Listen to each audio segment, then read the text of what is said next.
Bharuch railway station નજીક ટ્રેનમાં ચાલુ મુસાફરી દરમિયાન મોબાઈલ જૂંટવવાનો પ્રયાસનો મામલો સામે આવ્યો છે.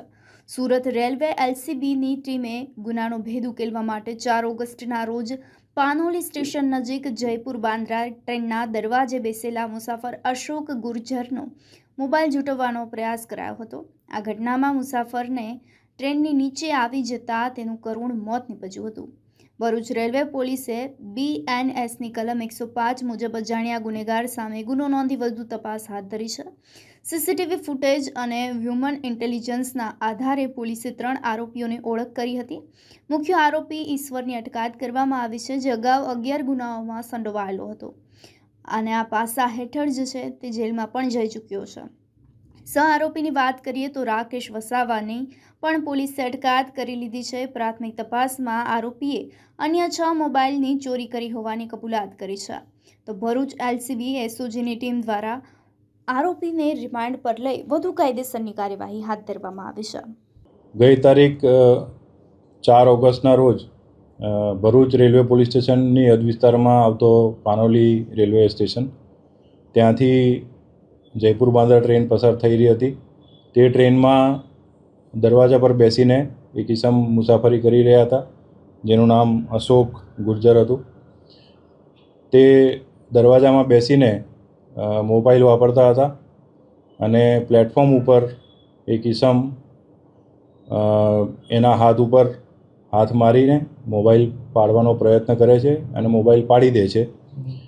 જે અરસામાં જે અશોક ગુર્જર છે એ ટ્રેનમાંથી દરવાજામાં બેસેલા હતા, તે ત્યાંથી ટ્રેનમાંથી પડી જાય છે પ્લેટફોર્મ ઉપર અને ટ્રેનની નીચે આવીને કપાઈ જવાથી એનું મૃત્યુ થાય છે. જે બાબતની જાણ ભરૂચ રેલવે પોલીસને તેમજ અમને બધાને થતાં આ કામે ફરિયાદીના જે મરણ જનાર છે એના સંબંધીઓની શોધખોળ કરી એમનો સંપર્ક કરી એમની ફરિયાદ લઈને ભરૂચ રેલવે પોલીસ સ્ટેશનમાં અજાણ્યા આરોપીઓ વિરુદ્ધ BNSની કલમ 105 મુજબ ગુનો નોંધવામાં આવેલ. સદર ગુનો જે છે એ 10 વર્ષથી આજીવન કેદ સુધીની સજાની જોગવાઈવાળી કલમો એમના લગાવવામાં આવી છે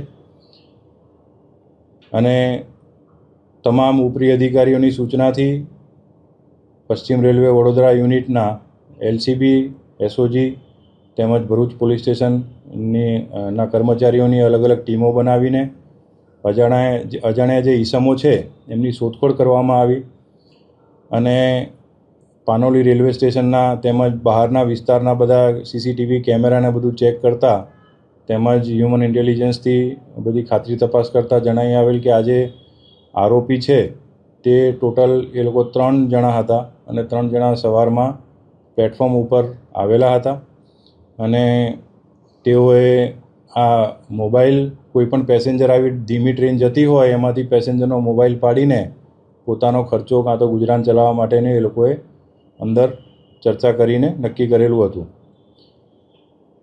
જે આરોપીઓ છે એમના CCTV ફૂટેજ પરથી એમની ઓળખ કરવા માટે થઈને અલગ અલગ દિશાઓમાં તેમજ સમગ્ર સુરત ડિવિઝનમાં, વડોદરા ડિવિઝનમાં, રતલામ, દાહોદ સુધી અને આ બાજુ તમારે નંદુરબાર, વ્યારા સુધી તેમજ વાપી સુધી જેટલા પણ ટ્રેનમાં ફરતા ફેરિયાઓ છે તેમજ જે અન્ય પ્લેટફોર્મ ઉપર જે વેન્ડર્સ છે એ બધાની પૂછપરછ કરીને તેમજ અન્ય જે ડેલી મુસાફરો છે એમની પૂછપરછ કરીને આ આરોપીની ઓળખ કરવામાં આવી.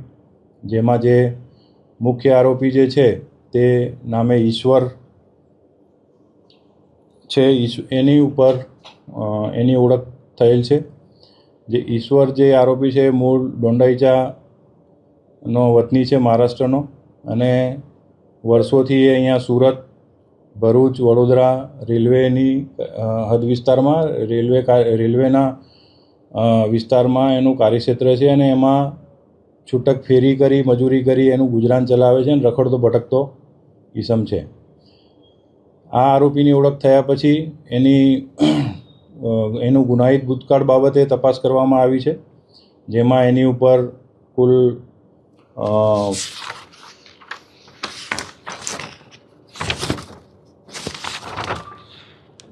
11 જેટલા ગુના ભૂતકાળમાં નોંધાયેલા છે.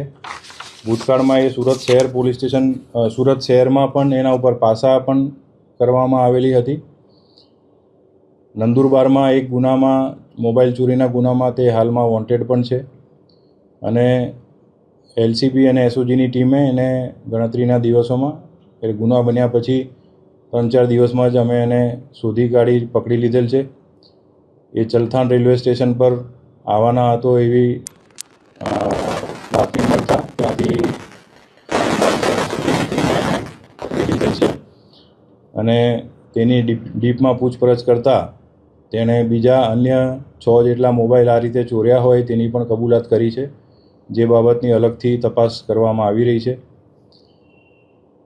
આ જે ફૂટેજ છે એની અંદર પછી વધુ તપાસ કરતાં આ લોકો જે 3 આરોપીઓ છે એ પૈકી બીજો આરોપી પણ મળી આવેલ છે. રાકેશ યાદવ નામ છે, વસાવા છે એમનું નામ, અને એ રાકેશ વસાવાને પણ ભરૂચ પોલીસે પકડીને એને પણ અટક કરવામાં આવેલ છે.